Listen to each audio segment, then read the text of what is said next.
Այսօր մի քիչ ավելի մանրամասն խոսենք, ինչ ենք մենք առաջարկում, ինչ ենք անելու, որպեսզի տնտեսությունը հանենք այս լճացված իրավիճակից։ Շատ լավ հասկանում եմ, որ նախընտրական շրջան է, տարբեր քաղաքական ուժեր զոր են տալու երևակայությանը, խոստումների արկղ են բացելու, սա կանենք, նա կանենք, սա կհասցնենք, լավ կլինի, բայց երբ մարդ հիմնարկություն մեկին աշխատանքի է ընդունում, հարցնում է, իսկ ինչ ես արել, ինչ հաջողություն ես արձանագրել։ Հասարակ բան մեկին աղջիկ ես տալի, չես ասում, չէ, տղա ջան, ինչ ես անելու, ասում ես, ինչ ես արել։ Հիմա երկիրը ինչ-որ իշխանության ենք տալ, որպեսզի կառավարի, բայց նա չհարցնենք, ով ինչ է արել, ինչ հաջողություն է արձանագրել, որ հիմա մեծ խոստումներ է տալիս։ Եվ դրա համար մեր ներկայացումը կսկսենք հակիրճ անդրադառնալով, թե ինչ իրավիճակ էր Հայաստանի Հանրապետությունում հեռավոր արդեն 98 թվականին, երբ ձևավորվեց մեր իշխանությունը։ Հիշում եք, հետպատերազմյան տնտեսություն, հիմնականում քայքայված, արդյունաբերական ձեռնարկություններ չկային, սեղանիկները կհիշեք, թուրքական էժան շոկոլադ, իրանական վաֆլի, թուրքական բոյզ սվիտերներ, արտադրական ձեռնարկություններ չկային, ներդրողներ չկային, արտասահմանյան ներդրողների մասին ոչ ոք չէր լսել, ոչ ոք չէր տեսել, բայց արդեն շատ շուտ մի քանի տարվա ընթացքում Հայաստանը տնտեսական, արդյունաբերական եւ ենթակառուցվածքային փոփոխությունների արդյունքում արագորեն սկսեց աճել։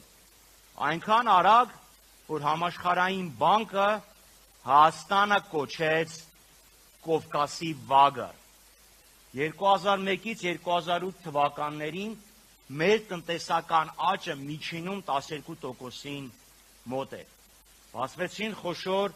արդյունաբերական ձեռնարկություններ։ Օրինակ, կանազը վերագործարկվեց։ Կառուցվեցին ճանապարհներ, որոնք ռազմավարական նշանակություն ունեին Հայաստանի համար։ Միայն Մեղրիից կառուցված երկրորդ ճանապարհը Շվանիձորով անցնող։ Հիմա ասում են Մեղրին ուզում էին տալ։ Որ ուզում էին տան է ճանապարհը ինչի կառուցվեց։ Սելիմի ճանապարհը, Լեռնանցքը։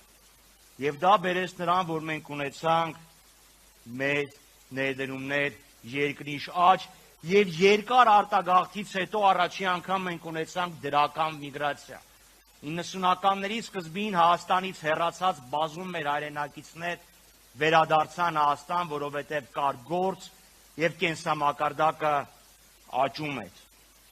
Մի անգամ մենք տնտեսությունը հանել ենք ճգնաժամից։ Այսօր էլի տնտեսությունը ճգնաժամի մեջ է։ Ինչ է Հայաստանը արտահանում։ Որն է Հայաստանի ամենատնտեսական ճյուղը, այսպես կոչված։ Էլի մանրածախ առևտուր, մեքենաների եւ մոտոցիկլետների վերանորոգում։ Արտահանման մեջ պարզում է Հայաստանը արտահանում է ոսկի, մի քիչ էլ ադամանդ, հիմնականում հանքարդյունաբերություն, կոնյակ, ծխախոտ։ Ուր է մեր արդյունաբերական պոտենցիալը, ուր է գովերքած այս իշխանությունների կողմից բարձր տեխնոլոգիական արդյունաբերությունը։ Իսկ այն տնտեսական աճը, որը ցույց են տալիս, պարտքի հետևանք է։ Պարտքը կրկնապատկել են համարյա, այսքան 8 տարվա ընթացքում հասցել են 15 միլիարդի, ինչի վրա է ծախսել։ Այդ պարտքի բեռը մենք ենք տանում, մեր սերունդները, երեխաները, որոնք նոր են ծնվել, միջինով ամեն մեկից վրա $5,000 պարկ կա։ Ասում են ճանապարհ են կառուցել, տեսնում ենք ճանապարհը։ Մի հատ նորմալ ձմեռ ու փոսեր։ Ինչ պիտի արվի, որպեսզի մենք հասնենք Հայաստանի տնտեսական զարգացմանը, կարողանանք տնտեսական աճ ապահովենք։ Արդեն հունիսի 8-ից մեր դաշինքի քաղաքականությունը միտված է լինելու արդյունաբերության վերածննդին, բարձր տեխնոլոգիական տնտեսության ստեղծմանը։ Մենք ունենալու ենք մրցունակ Հայաստան հիմնված մեր մրցակցային առավելությունների վրա, մեր բնակչության տաղանդի վրա, ունակությունների և կարողությունների վրա։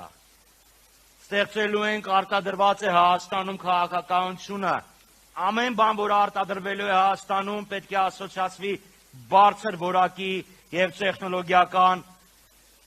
առաջընթացի հետ։ Արդյունաբերությունը կազմելու է համախառն ներքին արդյունքի 25%-ը, համարյա կրկնապատկվելու է։ Ինչպես դա կարող ենք անել։ Առաջի հերթին իհարկե հարկային արտոնությունների միջոցով, դրանից բացի թիրախային աջակցության ծրագրերով, նաև փոխելով մեր ժողովրդի գնումների վարքագիծը, խրախուսելու, որ մեր հայրենակիցները գնեն հայկականը, մեր տեղականը, աջակցելով տեղական արտադրողին, ստեղծելով աշխատատեղեր մեր հայրենակիցների համար։ Ասում են բարձր տեխնոլոգիաներ։ Առաջինը բարձր տեխնոլոգիաները կարևորվեցին և տեխնոլոգիական խթանման քաղաքականությունից սկսեց իրականացվել 2000 թվականներից։ Այն բարձր անունները, որը մենք լսում ենք, Microsoft-ի ինովացիոն հիմնադրամ, Synopsys և այլն եկել են Հայաստան 2000 թվականներին։ Ինչպես այն ժամանակ, այնպես էլ հիմա մենք կարող ենք ապահովել բարձր տեխնոլոգիական առաջընթաց և բարձր տեխնոլոգիաները կազմելու են 10% արդյունաբերություն։ Սա իրական է, միասին մենք այդ ամեն ինչը կարող ենք անել։ Մյուս խնդիրը, ինչպես պետք է պետությունը վերաբերվի իր ձեռնարկատիրոջ, իր արտադրողներին, իր բիզնեսմեններին, գործարկվելու է ներմուծման, փոխարինման քաղաքականություն։ Ասեք, այդ ոնց ենք ներմուծումները փոխարինելու։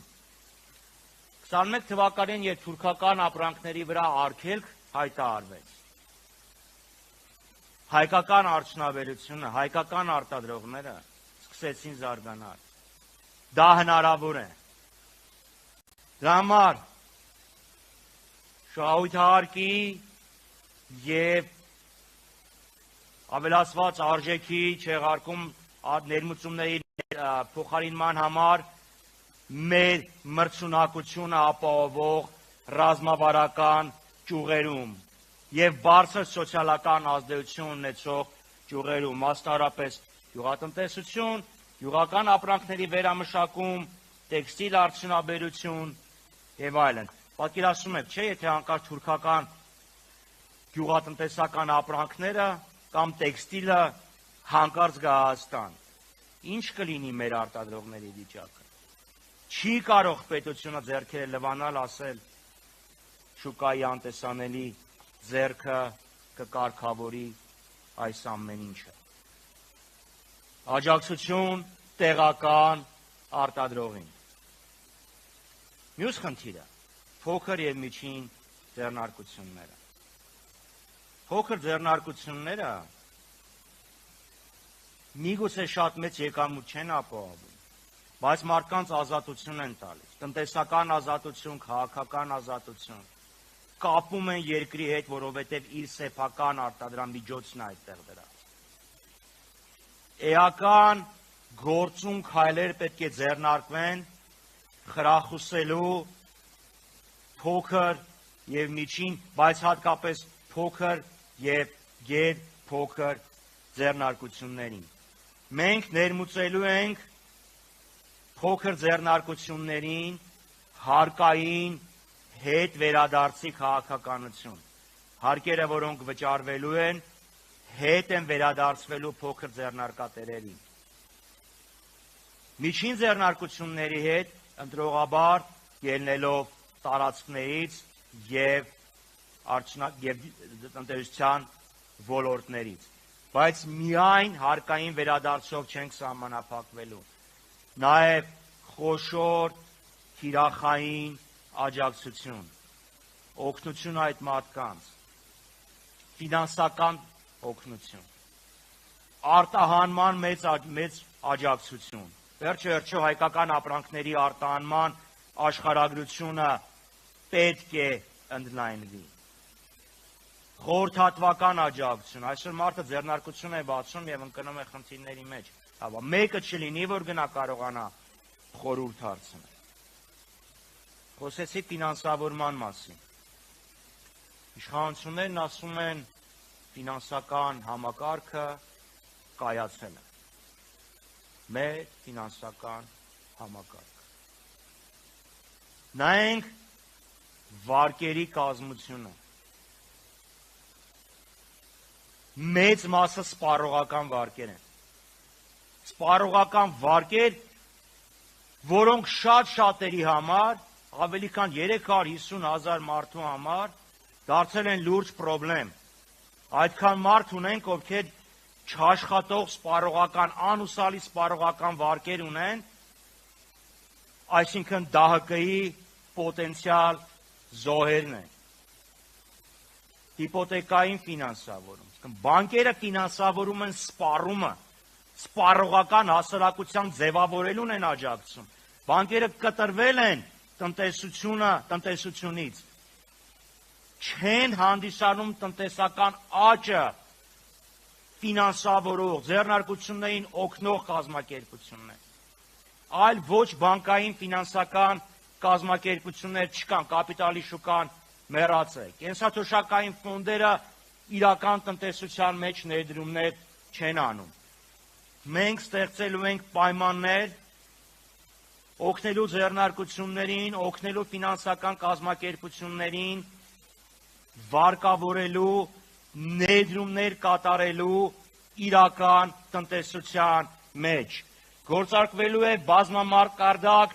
ներդրումային ֆոնդ խոշոր ենթակառուցվածքային ծրագրերի իրականացման համար, ոչ թե մի փոքր ճանապարհ ասֆալտապատելու համար, որ գնում են թանկ վարկեր են վերցնում։ Կան այդ ներքին ռեսուրսները և կարող ենք դա անել։ Մյուս խնդիրը սև ցուցակները։ Կիրականացնենք ցածր և միջին ռիսկայնության վարկունակության բնութագրիչների վերանայում։ Մարդը չի կարող մի քանի տարի առաջ մի քանի ուշացնել վարկը և հանկարծ հայտնվել սև ցուցակում և գնալ վաշխառուների մոտ թանկ փող խնդրելու համար։ Այս ամեն ինչը պետք է փոխվի։ Մյուս խնդիրը, Հայաստանը գեղեցիկ երկիր է, հրաշք երկիր է, մինչև Ամասիայից հասնում ես Մեղրի, ռելիեֆն է փոխվում, բնությունն է փոխվում, մարդկանց կենցաղն է փոխվում, ավանդույթներն են փոխվում, այդ ամեն ինչը զբոսաշրջիկների համար իրական հետաքրքրություն է ներկայացնում։ Զբոսաշրջությունը խթանում է փոքր և միջին բիզնեսը, տեղական զարգացումն է ապահովում։ Թիրախը լինելու է 5 միլիոն զբոսաշրջիկ։ Երբ ես ասում եմ զբոսաշրջիկ, եսի նկատի ունեմ մարդիկ, ովքեր գալու են Հայաստան զբոսանքի, կյանքը վայելելու, այլ ոչ թե առաքիչ աշխատելու։ Իրական զբոսաշրջիկների մասին, և թող ինձ թվեր չներկայացնեն, ձեզ թող թվեր չներկայացնեն, թե հեսա տեսեք զբոսաշրջիկները, ուզում եք զբոսաշրջիկ տեսնեք, Յանդեքս զանգեք, կգաք կտեսնեք։